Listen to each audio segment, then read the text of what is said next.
Good afternoon, everyone. I'm Ted Daniels, the founder and president of the Society for Financial Education and Professional Development.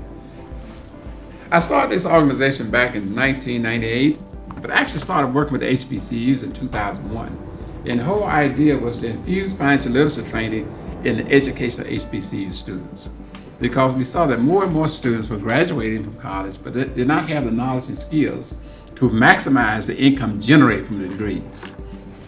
Today, I'm going to talk about the economic cycles that everyone should know in terms of making financial decisions.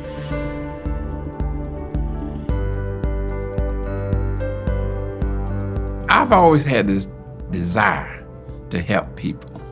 Even when I was young, even when I didn't have any money just growing up, I was always helpful, even to help my cousins when they couldn't handle their money. I always saved some money, so when they run short, I had to loan them money, When I started the Society for Financial Education and Professional Development, also called SFEPD, I just saw that there was a great need to enhance the financial and economic literacy of Americans, with the emphasis particularly on people of color and African American community, because I saw there was a need. So many people are just not making informed decisions, making bad decisions because they don't know what they don't know. He wanted to start educating people on how to become financially literate. Based on the studies that are being done, it's all about financial literacy, having the knowledge needed to make good financial decisions. He wants to close the wealth gap. I decided to engage the historically Black colleges and universities, where you have students coming in every year, and they grow. You grow with them. You see them as freshmen, you see them as sophomores, you see them as juniors, down the line.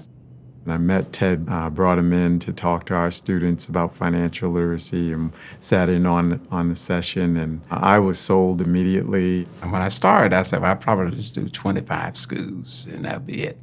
But we have a relationship with over 70 of the 101 HBCUs. And since we started, we've reached over 500,000 students face-to-face. I think that financial literacy is incredibly important to understand how you manage your investments, your portfolios, your debt. And I think students coming out of college need that mindset and that experience. And this is a perfect vehicle to do that. I've always admired the work that they do in terms of really trying to make sure that our students are well educated and well versed, not only from a personal perspective around financial education, but also from a professional perspective in terms of jobs and careers in the financial services industry. Up until 2017, we would go on campus twice a year. I said, well, we need to have an environment where we have financial literacy training being taught on campus year-round. So like April 2017, I came up with the idea of having a student ambassador program where we would teach the students our curriculum and they would teach their peers. The SFEPD Financial Literacy Ambassador Program is a program for students that are really passionate about financial literacy. So we go around campus and give campus presentations to students across campus or even off campus in different communities. What attracted me to the Student Ambassador Program is knowing that I would have the ability to do something that is bigger than myself. So growing up as a young African American, we didn't necessarily have financial conversations at the dinner table. So knowing that I would be a part of a program that would really give some information to other younger individuals, it was really rewarding for me to be able to do that.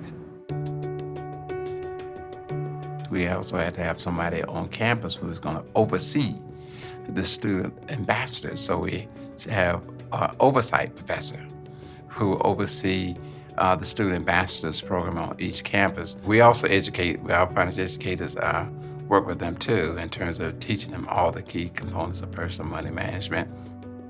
Having learned a lot about personal finance and being able to teach it to the ambassadors and having the ambassadors teach it to the broader community is something that's very gratifying, because I feel like I get to have an impact on Black people. I get to have an impact on women. I get to help people that were me make the right decisions and learn what I needed to learn at that age. I've put myself into their shoes and say, well, this could be me, so I have more enjoyment to see them prosper. We did participate in the Global Leadership Conference last semester, so I like the concept of the Student Ambassador Program. It's peer-to-peer, and we have seen that students open up more readily when they're talking to other students than they would sometimes if they're talking to a family member or even me. Finance is something that's full of jargon. There's a lot of taboo around the conversation. So when they have peers that seem to understand that information and can communicate that to them, it's just like having a regular conversation, and they're hungry for more. It's different when you have a face-to-face or somebody that's your age explaining to you the importance of budgeting or why you shouldn't pay for your hair and why you need to pay your rent first. It impacts us as students to hear it from one another versus us having to hear it from older people, adults, your parents, and everything like that. So it makes it easier to receive all of that information. One of my first presentations I did was on credit and debt management. And during that presentation, I could see a lot of students, their wheels were turning. They were trying to really think about if they should get credit cards or not. And even afterwards, students were coming up asking about like personal situations that they had and some personal questions, and I'm able to help them out. The impact was that people are learning a lot more about how to be financially responsible. So like, for instance, I know there are a lot of students that don't even know how to check their credit reports. And so I feel like it was a great way to get people to learn more about how they can manage themselves and also manage their finances and set themselves up for a path to success. I know that some of the students that we reach have actually implemented the information that we teach, and that is different than what you might typically experience in a regular classroom setting. Coming in my freshman year, I still owed money dealing with FAFSA and my tuition. And so I saw it as an opportunity for me to learn and to grow so that my finances was finally where I needed them to be. And I could say, like, after freshman year, I never really dealt with any financial issues. I spent like 2 years like really stacking my money, budgeting out everything, and then I was able to buy my first home at 25. They asked me like, oh, how were you able to get the house and how was the process like? And I try to tell people as much info that I know. I always talk to my family and friends about trying to pay off their debt and where and who they should talk to. As first-generation college graduates, we always ask them, so what you learned from our financial literacy workshops, we want you to share with your family, your friends, and your relatives. Around the country now, they're doing better because what we taught them on the campuses of HBCUs, they carry it back home. So we have a general uplift of the community. Especially in the Black community, we want to achieve generational wealth. That's a very big thing that we say we want to do. And so it's important if we say it that we follow it up with appropriate actions that come with financial literacy and personal finance. The information that I have been getting from the Ambassador Program, I have been able to share with my family, more specifically with my mom, because credit in my community more specifically is not a main issue of one that we talk about. So it was a big process for her going to buy her first home. She got a good credit score and she was able to get an even better home. I'm the middle child of 7, but I'm a first-generation college student. And so a lot of the information that I would learn through the program, I would have conversations with my family around dinner time. As I was going through my home buying process, explaining credit, I took it upon myself to actually use my family members as a project where we did snapshots of their credit at a certain point in time, and we revisit that credit month after month to see how the different things we've learned in the program are really affecting and increasing their credit scores. Remain active in comparing your budget versus annual expenses, making sure that your budget is allowing you to pay off that debt incrementally. I can see this program growing even further as we make effort to bring this more into the community and having our ambassadors reach back to their communities that they're coming from.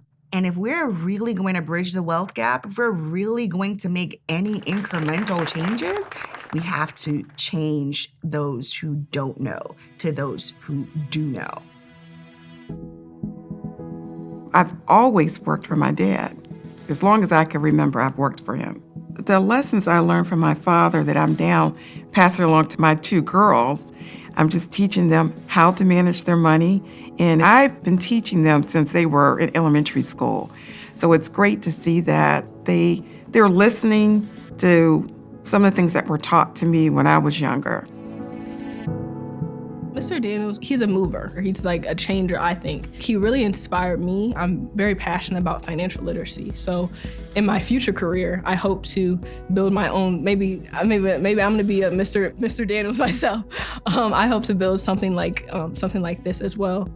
Having Mr. Daniels in the community as a financial leader and helping those in the Black community is very, very important. Last year, I ran into Mr. Daniels and I told him I just bought a house and I thank you so much for all the advice that you've given me over the years, because it's really helped me learn how to manage my money and, be equipped to make purchases like that. What he's trying to strive for is immeasurable. Like, there's not going to be a stopping point to the cycle that he's created. He never gives up because everything he is able to do, and that is, to me, is a great attribute. He is impactful, and what experience is very contagious because you see him do and you want to do it. What Ted Daniels is doing because of his commitment to the Black community is that he's giving back his skills, his talents. His work is born out of a connection, out of a love for African American people.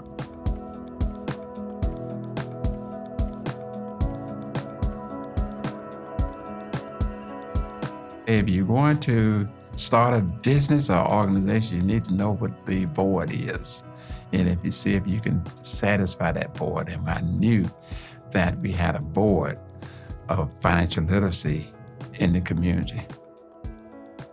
So it's always been there to have the ability to help people and to help them get the most out of not only their money, but out of their lives and make things better for them.